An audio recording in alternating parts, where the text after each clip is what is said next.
Yo quisiera trabajar, ve, como trabajan los bogas.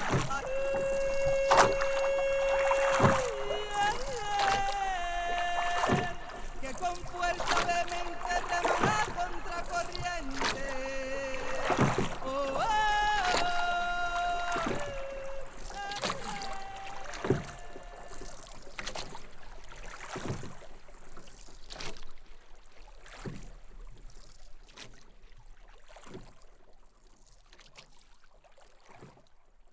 No, me quedé en San José hasta que conseguí trabajo y me quedé en San José. Y ya llevo 10 años. Y, y en esa, digamos, como en ese transcurrir hemos construido unas relaciones muy fuertes con los Nucac. Como yo digo, muchas de las personas que somos como cercanas a los Nucac construimos como relaciones familiares.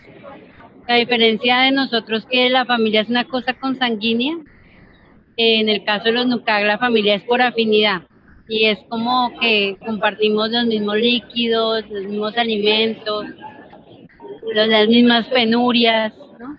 Eh, y ahí es cuando ellos comienzan a llamarte, no sé, Geñe, hermana, o hija, cuando mi hija. Entonces, yo creo que ahí es donde uno comienza como a crear otras relaciones distintas, ¿no? Y creo que eso es lo que me enganchó a quedarme en San José.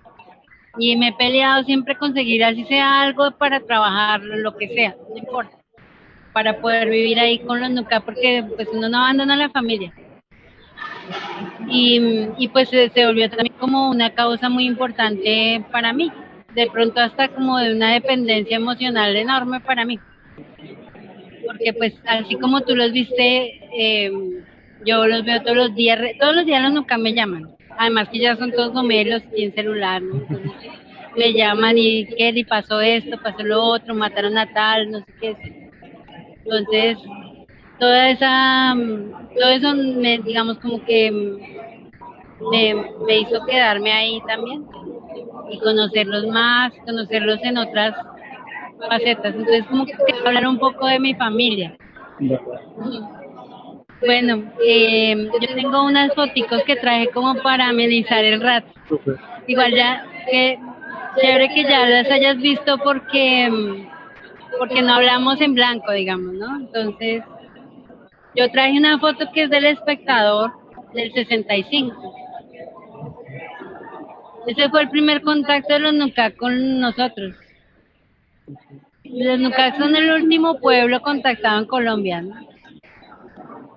Eh, Antes de los Nucac estuvieron los Mapayerri de Bichada, entonces los últimos dos pueblos o los pueblos en contacto inicial que llaman pues como todo este tema de derecho indígena, son los Mapayerri y los Nucac.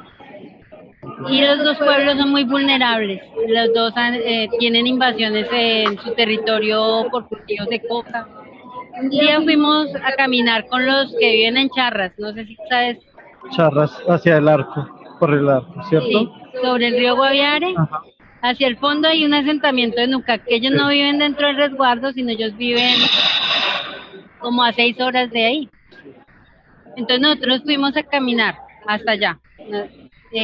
Nos echamos más o menos entre 10, 12 horas porque estuvimos un rato y nos devolvimos. Y aquí estaban los cultivos de coco. Ven, una pregunta previa. Ellos, ¿sabes? El señor se llama Ambrosio González. Ese señor, hay una cantidad de correspondencia del Archivo General y pues hay antropólogos que han escrito sobre el hombre. El hombre fue el man era cauchero.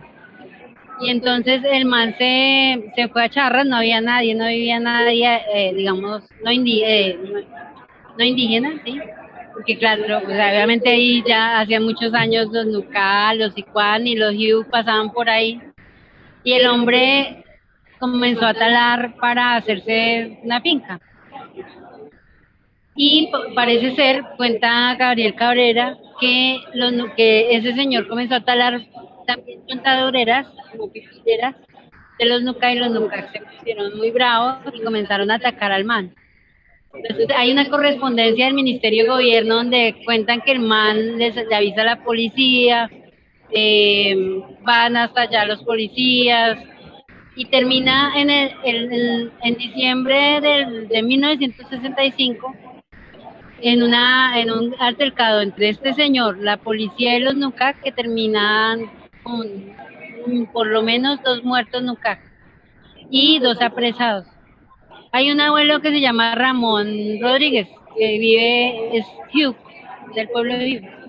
Y él me contaba que cuando él era chiquito, él estaba como hablando de la trocha ganadera, que es una vía que Sí, eso, ahí el man se estaba ahí con su papá y pasó la policía con 2 indígenas desnudos, una de ellas, pues, era una pareja, una mujer embarazada y el man. Esas personas se las llevaron y los Nuca dicen que nunca volvieron. Entonces, hay gente, digamos, antropólogos que dicen que eso fue como una masacre. Y ese fue el primer contacto de los Nucac. Los Nucac después de ese episodio, para dentro de la selva. Hasta el 88 que pues sucedió todo el tema de la gripe. Eso es lo que pasó. Ese señor después le vendió a los colonos que hoy día viven en Charras, pues le compraron a ese señor.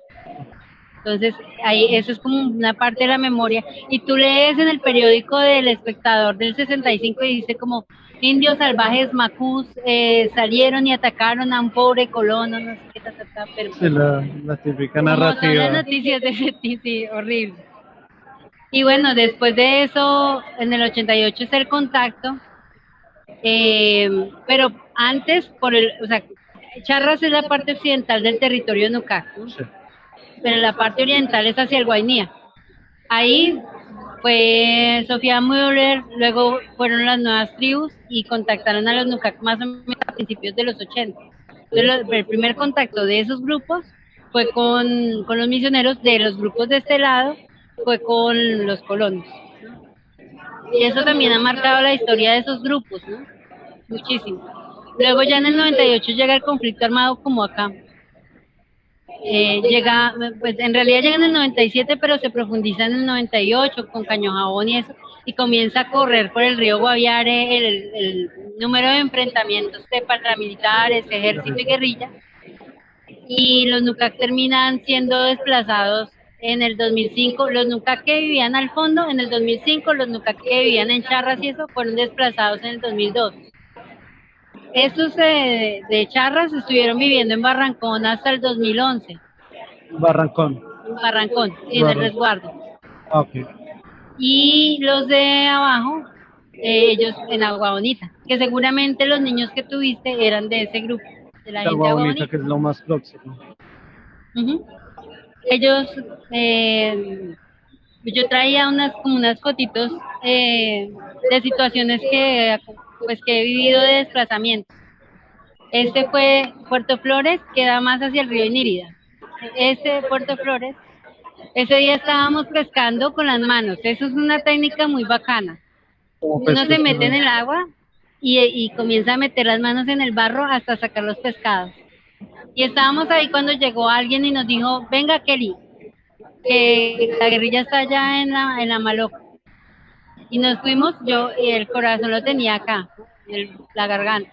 Fuimos hasta allá y dijeron que esa familia tenía que ir. Y ahí pues le saqué una foto para mostrarle a la gente de la alcaldía y que me quedó eso como en el archivo personal. ¿Supiste la razón del por qué a ellos? Creo que es que lo que pasa a veces es que a los niños, los jóvenes, a veces roban cosas. Puede ser desde, no sé, una radio hasta mercancía, coca. Entonces eso genera muchos conflictos con la comunidad colona y eso, y creo que, digamos, muchas de las situaciones de desplazamiento de los Nucac tienen que ver con esos robos que hacen los niños. Y los papás no pueden controlar a los niños, porque pues en este momento de hecho están en una situación de consumo muy difícil. Yo creo que el 80% de los niños y niñas consumen algún tipo de sustancia, sea bazuco, sea la misma pasta base, o sea pegante, o sea marihuana, ¿sí? Que digamos, dice uno, bueno, pero marihuana, ¿qué le va a hacer? Pero es Entonces una gente que está como en una situación de vulnerabilidad tan grande que cualquier tipo de droga que los transforma, digamos. Y los papás no tienen como mucha injerencia ahí, entonces eso les ha traído muchos problemas. Por ejemplo, esta vez, fue una vez que yo trabajaba antes en salud, y estábamos en una brigada médica, y acabábamos de ir a La Maloca, y ya habíamos regresado y estábamos en el puesto de salud El Capricho. Y ahí llegó, cuando nosotros vimos llegar al abuelo Digna, y él estaba con una maleta llena del algodón con el que hacen las pullas, con la maleta y con la ropa y todo, y estaba verde del susto, estaba muy asustado ese día. Dijo que era que el comandante le había dicho que tenía que abandonar ahí. Entonces, ellos estaban ahí colgando su ropita, todo eso, porque pues estaban esperando a que alguien los recogiera para llevarlos a San José. Y en general, cuando van a San José, pues se tienen que quedar por fuera del Coliseo. Sí, Porque ahí además los el gobierno local no tiene sitios donde ellos puedan resguardarse. La casa indígena es una cosa de locos, es una cosa, hasta enfermedades tienen esos colchones podridos, o sea, es una cosa que no es digna para ningún ser humano. Entonces ellos pues se guindan ahí, pero muchas veces cuando llegan a esos sitios se enferman. Ellos por ser de contacto inicial pues son muy vulnerables a las enfermedades.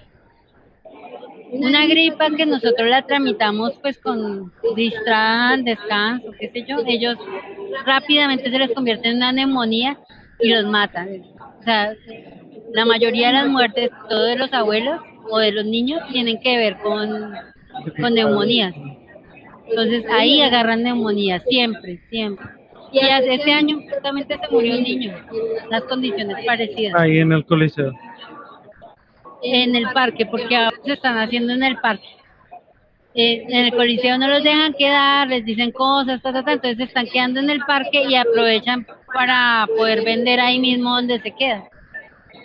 Y pues estaba una noche Angie, una nuca que es también del Capricho, con su bebé, el niño estaba muy enfermo, lo llevaron por la mañana, ya no podían hacer nada, el niño se murió de una enfermedad respiratoria, ahí en las puertas del hospital, o sea, ahí al lado, porque nadie se dio cuenta que ese niño estaba enfermo. Es parte como de todas esas injusticias. También, bueno, con el grupo con el que yo más he compartido es con el grupo de Puerto Flores. De hecho, acá el señor que está atrás en esta foto, voy a mostrar. Este señor se llama Tigre, o se llamaba Tigre. Este año murió. Fue muy doloroso. Pero murió natural. No, se murió en el hospital y no se sabe muy bien por qué se murió. Porque él tampoco era muy viejo, debía tener 62 años por ahí. No mucho. ¿Y Tigre era ahí, como mi papá. y ahí en dónde están? ¿Acá? Ahí estaban en Puerto Flores. Ese día íbamos a pescar. Estaba Ángela, te voy a mostrar. Este es Tigre, esta de aquí adelante es Joata, esta es Maribel, esta es Tigre, la esposa de Tigre, y ellos eran como mis papás, cuando yo me quedaba, y de hecho él me puso un nombre y todo. Y Tigre, pues era como todo el saber de ese grupo.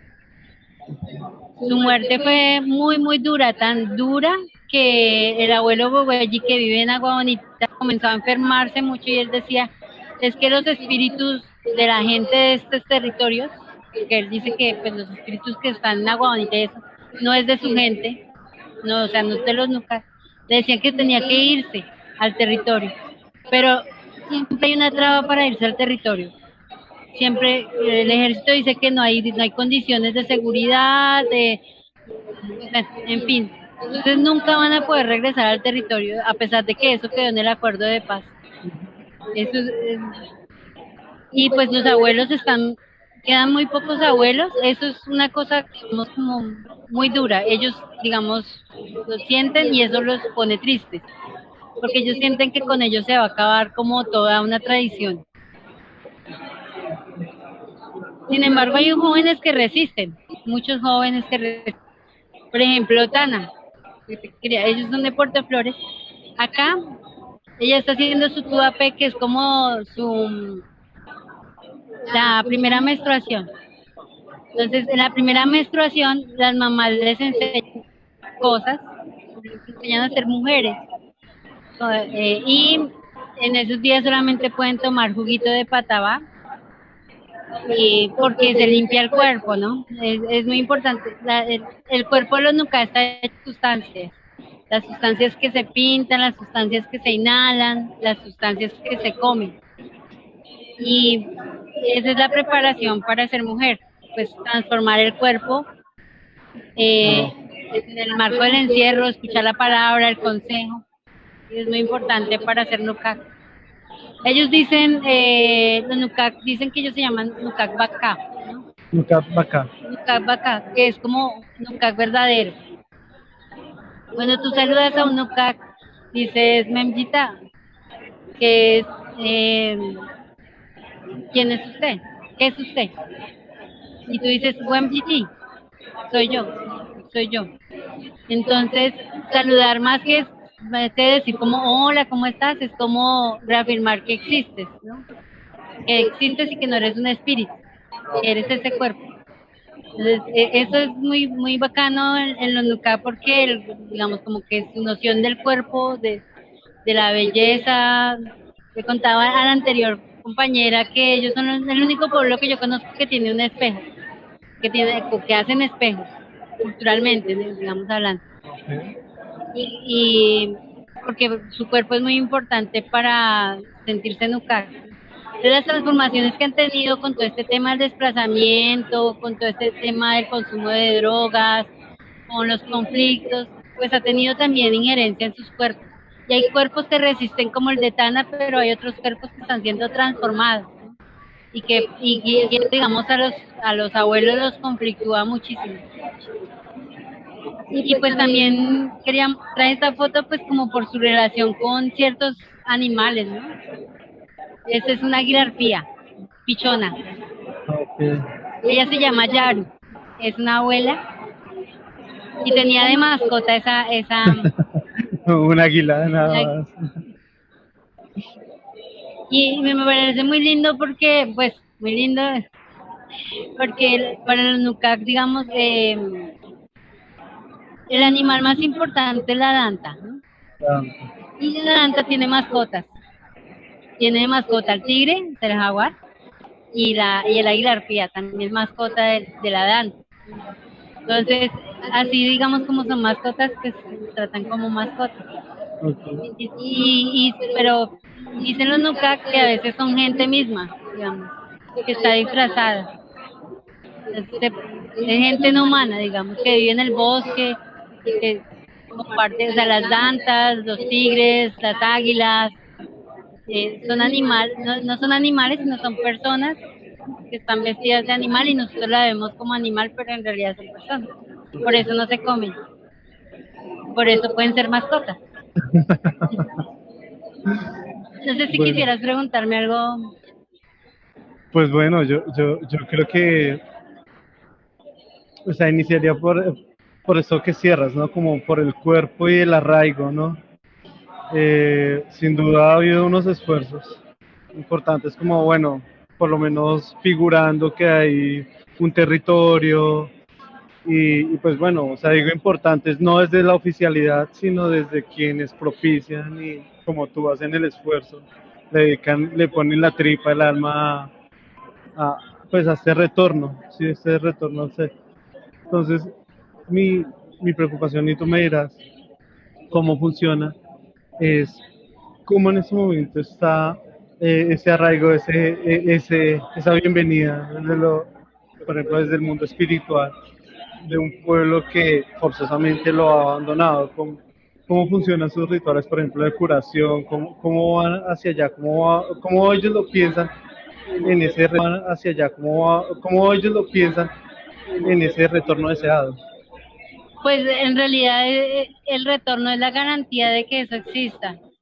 O sea, ellos, su temor de no volver al territorio o de morir fuera del territorio es no poder dejar a sus hijos en el lugar donde lo podrían aprender. ¿Sí? Este es como el afán, digamos. Ellos saben que la cura para las drogas, a la situación de hambre, para todo, está el territorio. Eso es, lo tienen súper claro y es por eso esa ha sido la demanda.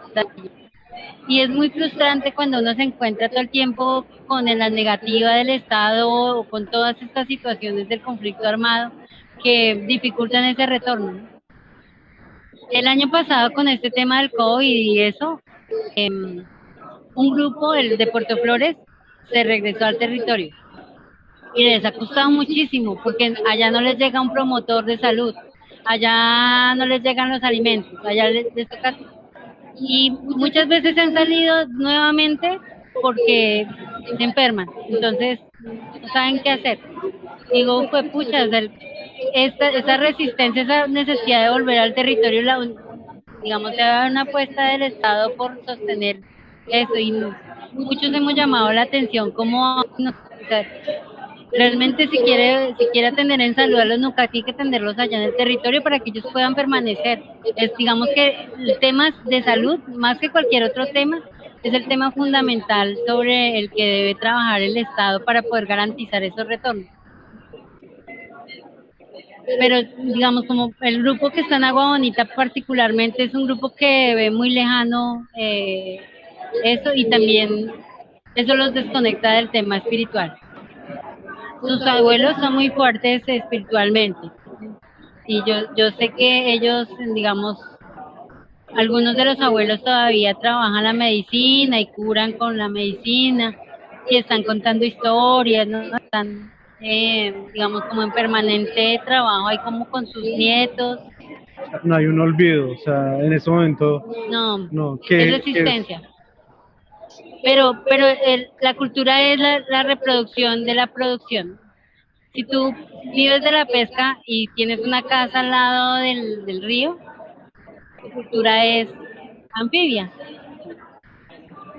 Pero si estás en un contexto, digamos, no estás en el bosque, pues tu cultura es el reflejo de las situaciones que vives actualmente. Entonces, por más de que haya una insistencia en que la historia, en que la enseñanza de esto, de lo otro, pues el contexto de ellos es un contexto urbano. Entonces la ciudad permea a los jóvenes de otra manera. No quiere decir que eso sea malo, porque pues es lo que hay, ¿no? Pero, pero para los abuelos sí es muy importante que eso, digamos, que no se acabe con ellos, ¿sí? Que no muera con ellos. Entonces, pues eso, estamos como en una situación de espera de algo que no se sabe si va a suceder. Mira que cuando firmaron el acuerdo de paz, ahí quedó la devolución del resguardo NUCAC. Dentro de la firma del acuerdo, o sea, tanto las FARC como el gobierno se comprometieron a devolverle a los NUCAC al territorio. Quedan 5 minutos. no, Y yo me acuerdo que yo subí a Agua Bonita como un sábado y me encontré con Güembe, uno de hecho es de los mayores de allá de Agua Bonita, el que más sabe de medicina tradicional, es el propio sabedor, el propio rezador. En Nucac se dice Pugnidevo. un día. Y él estaba ahí sentado en la hamaca y le digo, Güembe, imagínate que la guerrilla Yemuno, le dicen ellos, Yemuno y el gobierno firmaron un documento donde decía que les iban a devolver el territorio. Él se puso pálido, así. O sea, él estaba ahí como haciendo huevonadas y se puso pálido y me dijo, ¿y cuándo nos vamos? Y yo le dije, no, yo no sé. Entonces, como al tiempo fue lo del plebiscito ese, el plebiscito de mierda ese.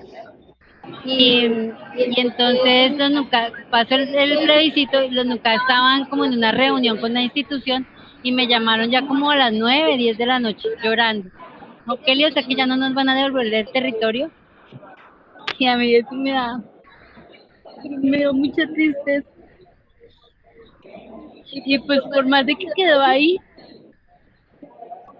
no pasa, no pasa. Está todo el tiempo como moviéndose aquí, moviéndose allá para tratar de tener ese territorio. Ahí nomás está ese territorio, o sea, no es una cosa, digamos que no, todo el mundo entra ahí, todo el mundo vive ahí, menos los Nucar. Pero bueno, hay que seguir luchando por eso. Yo creo que hay que seguir insistiendo que se cumpla el acuerdo de paz, insistiendo que los indígenas tienen derecho a sus territorios, ¿no? Que valga la pena este proceso de paz. Realmente si no es solamente carreta. Bueno, ahí tuviste en un punto que nos duele a muchos, ¿no? O sea, por esa misma época también tuve, igual que tú, unas personas enfrente llorando al ver los resultados, ¿no? O sea, fue simplemente arrasador, arrasador con las personas allá, mirando a su único puente, a estas urnas, con el alma rota, rota por la arrogancia, simplemente. Y mi pregunta, pues ya, esperen, es como esos lazos de solidaridad con el pueblo, o sea, con el pueblo Nucar. Y yo hablo solidaridad no discursiva, sino de hecho, por ejemplo, de los mismos, de los otros pueblos, de las organizaciones indígenas, de la OPIAC, etcétera. O sea, ¿cómo son esos lazos con el pueblo Nucar? O sea, ¿son fuertes o son más bien como discursivos? Es una pregunta bien difícil porque, bueno, hasta hace unos años realmente muy pocas organizaciones indígenas estaban, digamos, como acompañando a los Nucar. En este momento, la OPIAC se ha acercado más, de hecho está, digamos, alrededor del proceso educativo de los Nucar.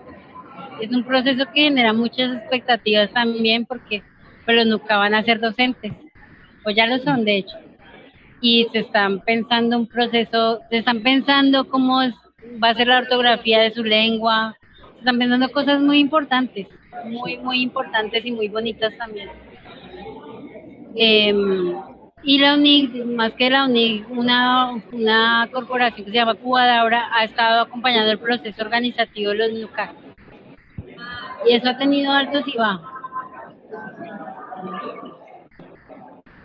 Creo que ahora hay más acompañamiento, especialmente en relación con el acuerdo de paz. Pero pienso que falta más.